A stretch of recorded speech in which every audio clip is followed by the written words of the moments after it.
he kept his most treasured things. Not that they amounted to much, but they were all he had. He'd had little time to gather his belongings from his aunt and uncle's house after he'd been caught stealing bread from the market in plain sight, almost a year ago now.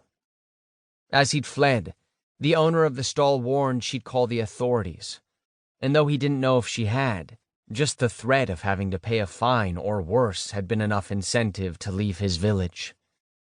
And also, regardless of whether the authorities would be on his trail, rumors were bound to reach his aunt and uncle, bringing shame, and they had enough to deal with.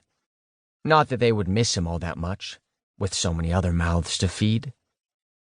Still, since then, he'd learned not to make that same mistake again, no matter how hungry he became in his travels. So this arrangement worked well most nights.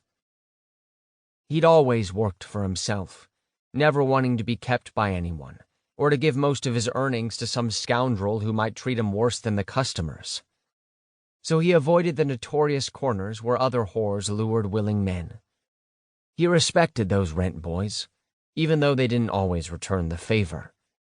But he understood their frustration and desperation. There was limited space, patrons as well. Like them, he did what he needed to survive. Speaking of which, Galen waited for the man with the acrid breath to be on his way instead of fussing with the buttons on his placket. He'd no doubt need some sobering up. Galen was hoping for a moment to himself before he limped off to take care of his empty stomach. He'd worry about his tender hole later.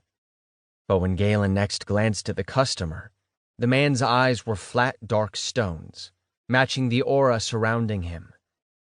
Again, he asked himself what in the hell he'd been thinking, but his growling stomach reminded him that desperation had clouded his judgment. Besides, the wind whistling through the alleyway signaled a late-season snow was due to fall in Lunar's reach, which meant fewer potential customers, especially those with inclinations he could fulfill.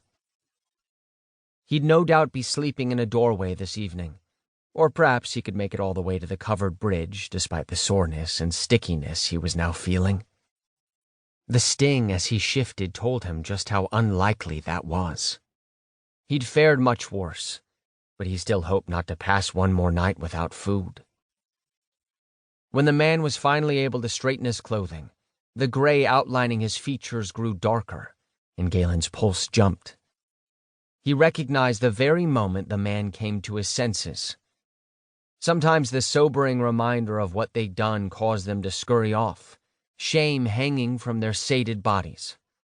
Others, like this one, would have more to say, and Galen decided not to wait around for it. "You fucking molly whore," the man said through clenched teeth just as Galen took a step forward. "Making me lose control." He'd heard the same sentiment too many times to count. Such a shame. The guilt and frustration weighed them down like a wet coat. Proper society dictated that men like them were a disgrace, and not only should they lose all standing, but be punished as well. Galen ignored such faulty logic. He took pride in using his body for work. After all, the food was for his own survival.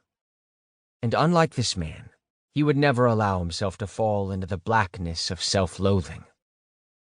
Turning toward the darkened street, he should have left quietly, but something hot and angry poked at that hollow space in his gut. "You chose to follow me and pay for use of my body? Maybe you're the—" The man gripped his shoulder roughly, and before Galen could react or even make sense of what was happening, the man's arm swung and his fist made such solid contact with Galen's mouth he saw stars. His body crumpled to the ground like an accordion as the metal taste of blood filled his mouth. But the man wasn't done, swearing and spitting and kicking Galen repeatedly in the stomach, making him gasp for breath. Tears sprang to his eyes as he turned his head and vomited violently into the dirt. He vaguely recalled the man bending down to retrieve the coin Galen dropped, then heard his retreating footsteps. But he couldn't move, couldn't even lift a hand to help dry his tears. He felt the first snowflake melt against his cheek before his world went dark. He didn't know how many minutes or hours he lay barely conscious.